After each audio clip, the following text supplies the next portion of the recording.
इमाम हसन को जहर क्यों दिया गया? एक दर्दनाक ऐतिहासिक और ईमान अफरोज़ दास्तान। इमाम हसन रज़ी अल्लाह अन्हु नबी सल्लल्लाहु अलैहि वसल्लम का लख्त जिगर। इमाम हसन कोई आम इंसान नहीं थे। वो नबी सल्लल्लाहु अलैहि वसल्लम की गोद में पले, रिसालत के शाये में परवान चढ़े। रसूलुल्लाह सल्लल्लाहु अलैहि वसल्लम जब सजदे में होते और इमाम हसन आप सल्लल्लाहु अलैहि वसल्लम के पीठ पर चढ़ जाते तो नबी सल्लल्लाहु अलैहि वसल्लम सजदा तवील कर देते ताकि बच्चे को तकलीफ़ ना हो। सोचिए, जिस इंसान के लिए नबी सल्लल्लाहु अलैहि वसल्लम अपनी नमाज तक बदल दे, उसका मकाम क्या होगा? नबी सल्लल्लाहु अलैहि वसल्लम ने फरमाया, हसन और हुसैन जन्नत के नौजवानों के सरदार है। इमाम हसन चेहरे, अखलाक और अंदाज में नबी सल्लल्लाहु अलैहि वसल्लम से इस कदर मुशाहबे थे कि सहाबा कहते, हम रसूल सल्लल्लाहु अलैहि वसल्लम को देखना चाहते तो हसन को देख लेते। ये वो हस्ती थी जिसे अल्लाह ने इज़्ज़त, वक़ार और अज़मत अता की। बचपन ही से आजमाइशों का सिलसिला। इमाम हसन की ज़िंदगी आसानी से शुरू नहीं हुई। बचपन ही में गम उनके दरवाजे पर आ खड़ा हुआ। सबसे पहले नबी सल्लल्लाहु अलैहि वसल्लम दुनिया से रुखसत हो गए। फिर माँ हज़रत फ़ातिमा रज़ी अल्लाह अन्हो जो जन्नती औरतों की सरदार थी, शहीद कर दी गई। फिर वो दिन आया जब वालिद हज़रत अली रज़ी अल्लाह अन्हो मस्जिद में सजदे की हालत में शहीद कर दिए गए। एक बच्चा जो नाना, माँ और बाप सब खो दिए, वो टूट जाता है, लेकिन इमाम हसन नहीं टूटे। उन्होंने सीखा सब्र, खामोशी और अल्लाह पर कामिल यकीन। खिलाफत मिली मगर तलवार नहीं उठाई। हज़रत अली रज़ी अल्लाह अन्हु की शहादत के बाद उम्मत ने इमाम हसन को खलीफा माना। उनके पास हक भी था, फौज भी था और ताकत भी। वो चाहते तो जंग जारी रख सकते थे, लेकिन उन्होंने उम्मत के खून को बचाने का फैसला किया। इमाम हसन ने फरमाया, अगर मेरी खिलाफत से मुसलमानों का खून बहता है तो मैं इसे छोड़ देता हूँ। यह फैसला तारीख का सबसे बड़ा सब्र था।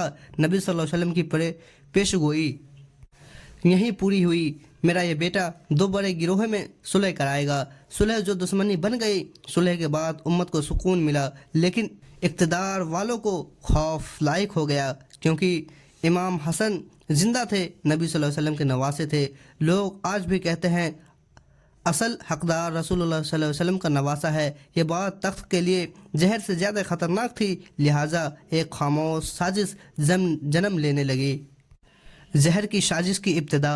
खुले मैदान में कोई इमाम हसन को शिकस्त नहीं दे सकता था, इसलिए दुश्मनों ने छुपकर वार करने का फैसला किया। उन्होंने कहा, जिसे तलवार से ना मार सके उसे धोखे से ख़त्म कर दो। नज़र पड़ी इमाम हसन की जोजा जऊदा बिन्त अस पर। उसे लालच दिया गया, दौलत, महल और दुनिया की चमक। एक जन्नती इंसान के बदले दुनिया का फरेब। यहीं से जहर की कहानी लिखी जाने लगी। खामोश साजिश का आगाज़। इमाम हसन ने खिलाफत छोड़ दी थी, मगर दिलों से नहीं निकले थे। मदीना की गलियों में आज भी जब लोग इमाम हसन को देखते तो कहते, यही है रसूल सल्लल्लाहु अलैहि वसल्लम के नवासे, यही असल हकदार है। ये बात इक़्तिदार के ऐवानों में आग लगा दी थी। खुली दुश्मनी मुमकिन ना थी, क्योंकि इमाम हसन ना तलवार उठाते थे ना बगावत। इसलिए साजिश ने जन्म लिया, खामोश, अंधेरी और जहरीली साजिश। दुनिया का लालच और आजमाइश। साजिश करने वाले ने यह सोचा, जंग से नहीं, करीब से वार करो। इमाम हसन की जोजा जऊदा बिन्त अस जो निशाना बनाया गया, उसके सामने दुनिया के ख्वाब रखे गए। सोने, चांदी, लालच, दौलत के वादे, बुलंद ज़िंदगी की झूठी उम्मीद। ये वो लम्हा था जहाँ इमाम और दुनिया आमने सामने थे, और अफसोस वो दुनिया को चुन बैठी। जहर का इंतज़ाम, इंतहाई मुहलिक जहर तैयार किया गया। ये आम जहर नहीं था, यह वो जहर था जो आहिस्ता आहिस्ता अंदर से जिस्म को तोड़ दे। कोई शोर नहीं, कोई हथियार नहीं, कोई गवाह नहीं, बस एक नवासे रसूल सल्लल्लाहु अलैहि वसल्लम और एक प्याला। यही तारीख़ का सबसे दर्दनाक बाब था। जहर दिया जाना, एक दिन खाने या पानी में वो जहर मिला दिया गया। इमाम हसन ने जैसे वो नूश किया, चंद लम्हों बाद जिस्म में आग लग गई, चेहरे का रंग बदल गया, सांस उखड़ने लगी। दर्दनाक नाकाबिले बर्दाश्त हो गया। और फिर वो लम्हा आया जिसे सुनकर भी दिल कांप जाता है। दर्द, सब्र और आखिरी लम्हात। जहर का असर इतना शदीद था कि जिगर के टुकड़े मुंह से निकलने लगे, जिस्म निढाल हो गया। दर्द से ज़मीन लर्जीत महसूस हुई, मगर इमाम हसन के लबों पर कोई चीख नहीं, कोई बद्दुआ नहीं, कोई शिकवा नहीं। सिर्फ एक चीज़ थी, सब्र। लोग रोते हुए बोले, नाम बता दीजिए, हम बदला लेंगे। इमाम हसन ने कमज़ोर आवाज़ में फरमाया, अगर वही है जिसका मुझे गुमान है तो मैं मामला अल्लाह पे سپردہ کرتا ہوں۔ یہ تھے رسول اللہ صلی اللہ علیہ وسلم کے نواسے، درد میں بھی بدلہ نہیں، صرف اللہ پر یقین۔ امام حسن کی وصیت، دنیا سے رخصتی کی تیاری۔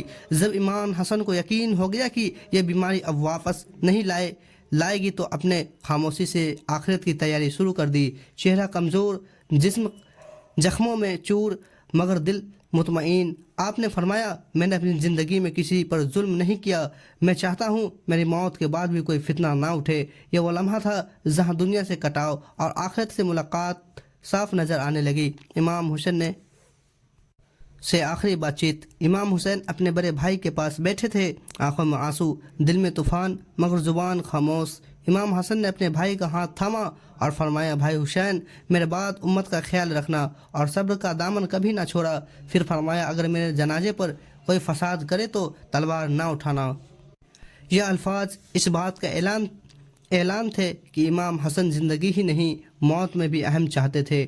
نانا صلی اللہ علیہ وسلم کے پاس دفن ہونے کی خواہش امام حسن نے وصیت کی، اگر ممکن ہو تو مجھے میرے نانا محمد صلی اللہ علیہ وسلم کے پہلو میں دفن کرنا۔ یہ خواہش محبت کی انتہا تھی، ادب کی معراج تھی، لیکن ساتھ ہی فرمایا، اگر اس پر اختلاف ہو تو خون نہ بہانا، مجھے جنت البقیع میں دفن کر دینا۔ یہ تھا نواسہ رسول صلی اللہ علیہ وسلم کا اخلاق، جو اپنی قبر پر بھی امت کو لڑتے نہیں دیکھنا چاہتا۔ وفات اور مدینہ کا سناٹا، آخری وہ لمحہ آ گیا جس سے زمین بھی کانپ جاتی ہے۔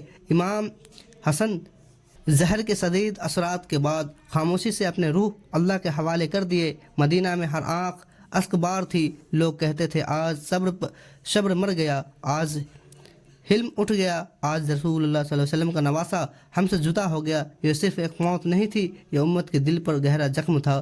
جنازہ رکاوٹ اور تاریخ کا سیاہ لمحہ۔ جب جنازہ روضہ رسول صلی اللہ علیہ وسلم کی طرف بڑھا تو مخالفت کھڑی کر دی گئی، تیر چلائے گئے، جنازے کو نشانہ بنایا گیا۔ یہ منظر فرشتوں کو بھی رلا دیتا۔ امام حسین تلوار تھامنے ہی والے تھے، مگر فوراً یاد آیا، بھائی کی وصیت، خون نہیں بہانا۔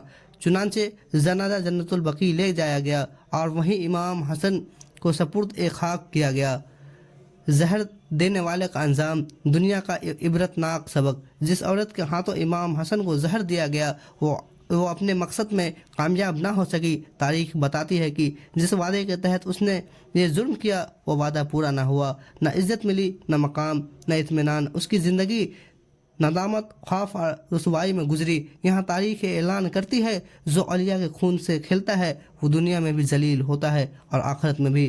قاتل سازشوں کی اصل حقیقت۔ امام حسن کی شہادت صرف ایک فرد کا جرم نہیں، یہ ایک سوچ تھی، ایک سیاست تھی، ایک خوف تھا۔ وہ خوف یہ تھا کہ اگر امام حسن زندہ رہا تو باطل کا پردہ چاک ہو جائے گا، اقتدار ہل جائے گا، حق کی آواز بلند ہو جائے گی۔ اس لیے خاموشی سے زہر کا راستہ چنا گیا۔ یہ وہ جرم تھا جو تلوار سے بھی زیادہ بزدل تھا۔ امام حسن کا صبر امت کے لیے زندہ درس۔ امام حسن اگر چاہتے تو مدینہ کو جنگ کا میدان بنا دیتے، ہزاروں جانیں لے لیتے، تاریخ کا رخ بدل دیتے، لیکن آپ نے ہر موڑ پر صبر کو چنا۔ یہی وجہ ہے کہ آپ کو کہا گیا کہ وہ امام جس نے اقتدار چھوڑ کر امت کو بچایا۔ یہ صبر کمزوری نہیں تھا، یہ ایمان کی بلندی تھی۔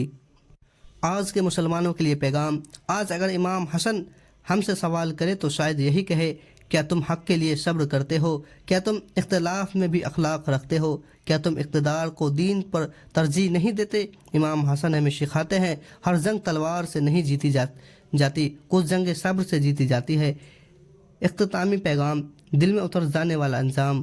امام حسن زہر سے شہید ہوئے، مگر ان کا نام زندہ رہا، ان کا صبر زندہ رہا، ان کا اخلاق زندہ رہا، اور ان کے دشمن تاریخ کے اندھیرے میں گم ہو گئے۔ یہی اللہ کا قانون ہے، جس میں مٹ جاتے ہیں کردار زندہ رہتے ہیں۔ یہ مکمل داستان ہمیں سکھاتی ہے، صبر سب سے بڑی طاقت ہے۔ خاموشی کبھی کبھی سب سے بلند آواز ہوتی ہے۔ اولیاء کو مارا جا سکتا ہے مگر مٹایا نہیں جا سکتا۔